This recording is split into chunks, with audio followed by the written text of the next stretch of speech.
इस वीडियो में हम लोग रिफ्लेक्टिंग टेलीस्कोप के बारे में पढ़ने वाले हैं। सबसे पहले हम लोग जानते हैं कि रिफ्लेक्टिंग टेलीस्कोप क्या होता है। वैसा टेलीस्कोप जिसमें इमेज बनाने के लिए मिरर का उपयोग किया जाता है उसे रिफ्लेक्टिंग टेलीस्कोप कहते हैं। देखिए, रिफ्लेक्टिंग टेलीस्कोप के बहुत सारा टाइप होता है। जैसे जिस रिफ्लेक्टिंग टेलीस्कोप को न्यूटन ने बनाया उसे न्यूटनियन टेलीस्कोप कहते हैं, और जिस रिफ्लेक्टिंग टेलीस्कोप को कैसीग्रेन ने बनाया उसे कैसीग्रेनियन टेलीस्कोप कहते हैं। हम लोग के सिलेबस में कैसीग्रेनियन टेलीस्कोप के बारे में पढ़ना है। तो सबसे पहले हम लोग कैसीग्रेनियन टेलीस्कोप के कंस्ट्रक्शन को देखते हैं कि यह किस तरह से बना होता है। तो देखिए, कैसीग्रेनियन टेलीस्कोप में एक लंबी पाइप होती है जिसके एक छोर पर एक बड़े एपर्चर का पैराबोलिक कनकेव मिरर लगा होता है। देखिए, इस पैराबोलिक कनकेव मिरर के यूज करने से क्या फायदा है, तो हम लोग पहले इसको समझ लें। तो सबसे पहले हम लोग देखते हैं कि जब हम लोगों ने रिफ्रैक्टिव टेलीस्कोप के बारे में पढ़ा, अपवर्तक दूरबीन के बारे में पढ़ा, तो अब हम लोगों ने देखा क्या कि उसमें दो दोष पाया जाता है। पहला स्फेरिकल एबरेशन और दूसरा क्रोमेटिक एबरेशन।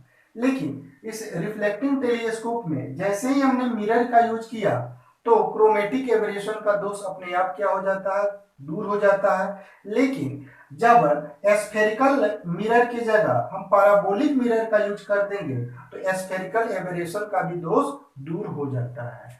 तो इस कैसीग्रेनियन टेलीस्कोप में जब इस पैराबोलिक कनकेव मिरर का यूज कर दिया जाता है तब उसमें ना तो क्रोमेटिक एबरेशन का कोई दोष रह जाता है और ना ही स्फेरिकल एबरेशन का दोष रह जाता है। अब हम लोग देखते क्या है कि इसे लंबे एपर्चर वाले पैराबोलिक कनकेव मिरर के एकदम मिडिल में बीच में एक छोटा सा होल होता है और उस होल के छोर पर एक कन्वेक्स लेंस लगा होता है जिसे हम लोग आईपीस कहते हैं। इसे पैराबोलिक कनकेव मिरर के है ना प्रिंसिपल फोकस से थोड़ा सा आगे एक स्मॉल एपर्चर का स्फेरिकल कन्वेक्स मिरर लगा होता है।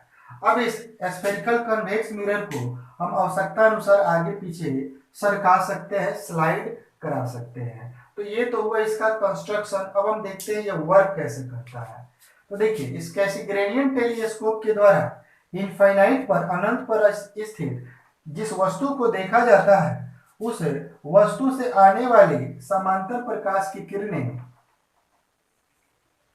पैराबोलिक कनकेव मिरर पर आकर के टकराएगी और इस मिरर से रिफ्लेक्शन के बाद वह रे इसके प्रिंसिपल फोकस की ओर आना चाहेगी। लेकिन प्रिंसिपल फोकस पर पहुंचने से पहले दोनों रे आकर के स्फेरिकल कन्वेक्स मिरर से टकराएगी और फिर स्फेरिकल मिरर से टकराने के बाद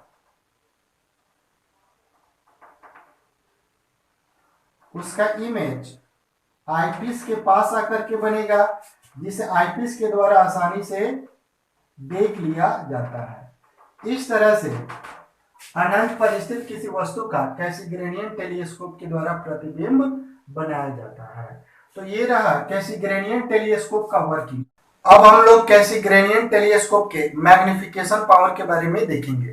तो आप लोग को याद रखना है कि कैसीग्रेनियन टेलीस्कोप का magnification power same to same वही होता है जो हम लोगों ने रिफ्रैक्टिंग टेलीस्कोप में पढ़ा हुआ था। यानी जब फाइनल इमेज इनफाइनाइट पर बनता हो उस कंडीशन में मैग्निफिकेशन पावर का फॉर्मूला हो जाएगा